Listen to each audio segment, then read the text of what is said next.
নতুন বছরের শুরুতেই শুরু হয়ে যাচ্ছে অল ইন্ডিয়া অনূর্ধ্ব 15 gold cup football tournament. Padmashri Sailen Manna nursery football academy, Padmashri Olympian Sailen Manna এবং অলিম্পিয়ান শাহুর স্মৃতিতে বরাবর এই ফুটবল টুর্নামেন্ট আয়োজন করে আসছে।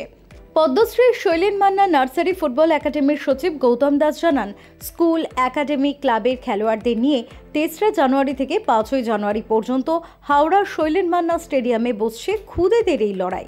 অনূর্ধ্ব 8 স্কুল এবং একাডেমির 8টি দল অংশ নিচ্ছে। এর মধ্যে রয়েছে Assam football academy, Manipur football academy, Bengal football academy, Bidhannagar মুন, FA চৌবাঘা উচ্চ বিদ্যালয়, Kalipada Thakur football academy, United Sports football school, Adamas Baranagar sporting club, Padmashri Sailen Manna nursery football academy. তো আমি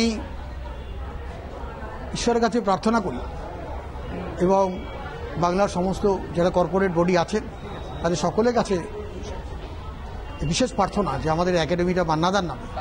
কিংবদন্তি ফুটবলার শৈলেন মান্না, যার ইতিহাস বাংলা শুধু সারা ভারতবর্ষে সকলে জানে, যে উনি আপনার ইতিহাস দেখলে, আপনার গুগলসে গেলে মান্নাদার হিস্ট্রি দেখলে দেখবেন যে উনি 19 বছর মন মানে খেলেছে, 19 টাকা নিয়েছিলেন। ঠিক আছে, সেই মানুষটার নামে জীবিত অবস্থায় আমরা একাডেমি করেছি এবং যেদিন একাডেমি উদ্বোধন করেছি, কেক কেটে যখন মান্নাদাকে আমরা কেক কেটে যখন উদ্বোধন হচ্ছে, তখন মান্নাদাকে যখন আমি কেকটা খাওয়াচ্ছি তখন আমার গায়ে কাটা দিচ্ছে যে কিংবদন্তি একটা মানুষকে সামনে পেয়েছি, তার নামে একাডেমি করছি।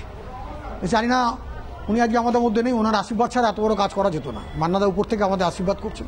সেই সঙ্গে সঙ্গে আমাদের প্রথম চেয়ারম্যান ডক্টর পার্থ চট্টোপাধ্যায়, তার আর্থিক সহযোগিতা, পরবর্তীকালে রাজ্য সরকারের কিছু সহযোগিতা আমরা পেয়েছি।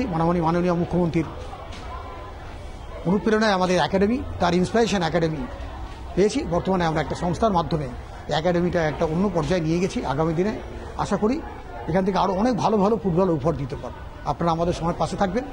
একাডেমি সকলকে আজকের এই দিনে দাঁড়িয়ে থেকে সকলের শুভেচ্ছা, অভিনন্দন এবং ভালোবাসা জানাচ্ছি, যাতে আপনাদের আগামী দিনে আপনাদের সকলে সহযোগিতা এইভাবে পেয়ে থাকি। ফেব্রুয়ারি রিপোর্ট, চ্যানেল 10।